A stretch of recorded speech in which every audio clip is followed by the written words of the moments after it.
ఉద్యోగులకు పెన్షన్స్ కి స్వాగతం సుస్వాగతం. ఉద్యోగులకు 400% జీతాలు పెంచుతున్నారు. ఇది మామూలు విషయం కాదు.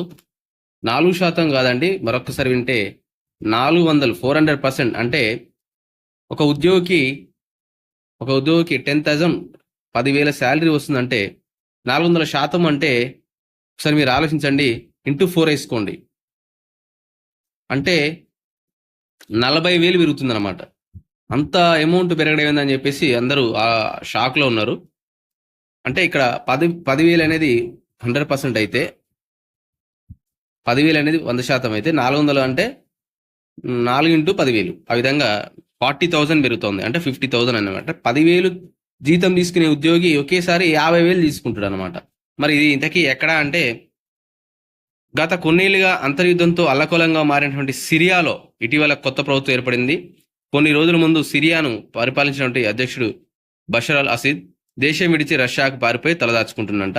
మరి ఈ నేపథ్యంలోనే అక్కడ అయత్ తహరీర్ అల్ షామ్ అనే సంస్థ సిరియాని ఆక్రమించుకుంది. ప్రస్తుతం అబూ మహమ్మద్ అల్ జులానీ నేతృత్వంలో సిరియా పాలన నడుస్తుంది. ఇక అసద్ పాలన ముగిసిపోవడంతో సిరియా ప్రజలు సంబరాలు జరుపుకుంటున్నారు. ఈ క్రమంలో తాజాగా సిరియా అనేది ఆర్థిక మంత్రి మహమ్మద్ అబ్జాద్ సంచలన ప్రకటన చేశారు. సిరియాలో ఎవరైతే అహద్ తహరీర్ అల్ షామ్ ఆధ్వర్యంలో ఏర్పడినటువంటి కొత్త ప్రభుత్వంలో ఉద్యోగులకు భారీ జీతాలు పెంచుతామని వాళ్ళు ప్రకటించడం జరిగింది.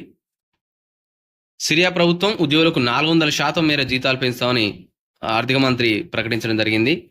అంటే 1.65 ట్రిలియన్ సిరియన్ పౌండ్స్ అంటే దాదాపు మన ఇండియన్ కరెన్సీలో వచ్చేసి 1,100 కోట్లు. ఇదంతా అమౌంట్ ప్రభుత్వ అధికారుల జీతాలను దేశ వనరుల నుంచి సమకూర్చినట్లు ఆయన స్పష్టం చేశారు. సిరియా ఆర్థిక వ్యవస్థను ఒక స్థిరత్వాన్ని తీసుకురావడంలో భాగంగా ఈ ప్రభుత్వ ఉద్యోగుల వేతనాల పెంపును అమలు చేస్తామని వారు చెప్పడం జరిగింది. కొన్ని సంవత్సరాలుగా సిరియాలో జరుగుతున్నటువంటి అంతర్యుద్ధం కారణంగా దేశం ఎన్నో ఆర్థిక సవాళ్లను ఎదుర్కొంటూ వస్తుంది. అయితే ప్రస్తుతం తమ ఆధ్వర్యంలో ఉన్నటువంటి సిరియా నూతన ప్రభుత్వానికి ఆర్థిక సాయం చేస్తామని చాలా అరబ్ దేశాలు హామీ ఇచ్చాయని మహమ్మద్ అబ్జాద్ గుర్తు చేస్తున్నారు. విదేశాల్లో ఉన్నటువంటి సిరియా ప్రభుత్వానికి చెందిన $400 మిలియన్ అంటే భారత్ కరెన్సీలో ఏకంగా 3,500 కోట్లు విలువైనటువంటి ఆస్తులను విడిపించుకునేందుకు ఆ దిశగా ప్రయత్నాలు చేస్తున్నామని వారు చెప్పడం జరిగింది.